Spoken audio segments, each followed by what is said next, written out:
Hi, my name is Destiny Clary, and it is May 3rd, 2018. This is my global ethics final project, and for my applied ethical issue, I chose animal treatment. Animal treatment refers to the ways that animals are treated, whether it be those in captivity, in the wild, those that are domesticated, or raised on a farm. It references the state of the animal and how it copes with the conditions in which it lives.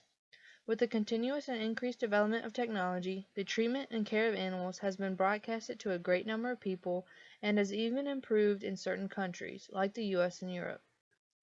With this issue, we need to morally consider if it is acceptable to use animals for human ends, if the pain and distress caused by the use of the animal is minimal, and if the overall use of the animals is minimal.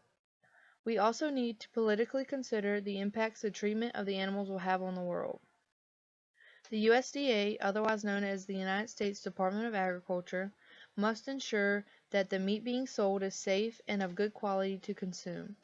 With the help of technology, those tests are able to confirm the safety and quality of meat. Legislators must also politically consider that laws do not always reflect values, but have to sometimes be passed so that it reflects the public's views and/or, in the case of animal treatment, the public's kindness.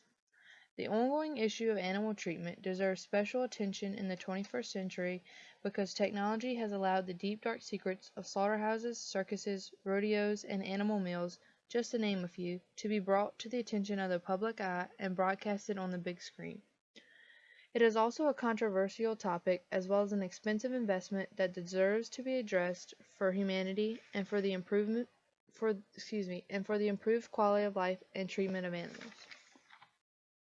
To explain further, every year millions of dollars go to fundraisers and campaigns for animal abuse prevention and to technology such as media and other forms to see their goals be accomplished. Millions of people sympathize with this issue, which makes it a great topic to be discussed and considered. The moral philosopher Immanuel Kant would approach animal treatment by noting that without a good or pure motive, the certain act or intention is not worthy even if it does have good consequences. He would go on to explain that humans are valuable and cannot be used as instruments. We avoid pain and seek pleasure. However, Immanuel Kant would make argument and say that humans have a rational capacity that makes us more than animals. On the other hand, political philosopher John Locke would be opposed to the cruelty of animals. On June 16, 2012, on animalsmattertogod.com, Reverend Arthur Broome directly quoted Locke regarding animal treatment as follows. Children should from the beginning be bred up in abhorrence of killing or tormenting any living creature, and be taught not to spoil or destroy anything, unless it is for the preservation or advantage of some other that is nobler. Locke would approach the current issue of animal treatment with acceptance only if technology will be used to ensure that the animals had no pain and were not killed for pleasure. Regarding this issue, individuals as well as the government have certain capabilities and responsibilities. Individuals do have a moral obligation to protect animals by law, even though it is not universal, and to also have a voice for the animals. The government is supposed to be and is responsible for the inspections of facilities, for compliance and revision of the processes in dealing with the animals. The Animal Welfare Act of 1996 ensures this. The government, along with individuals, also continue the advancements of technology to provide quality lives and treatment for their animals. I believe as long as the killing of animals is benefiting the world, as it did the Native American Indians, then it is okay and acceptable. To explain and distinguish my reasoning, I would like to include a personal part of my life. I grew up on a farm and we raised our own cattle with the intention to send them to private slaughter and eat. We did not abuse the animals, and they were treated as well as domesticated dog or cat, with a pasture, fresh water, feed twice a day, and a bountiful amount of hay with little to no stress. This ensures that the quality of meat will be graded the highest it can and will be considered a healthy meat. Additionally, I disagree with Kant. I believe, and have seen proof through the technology advancements, that animals also have feelings and are rational beings.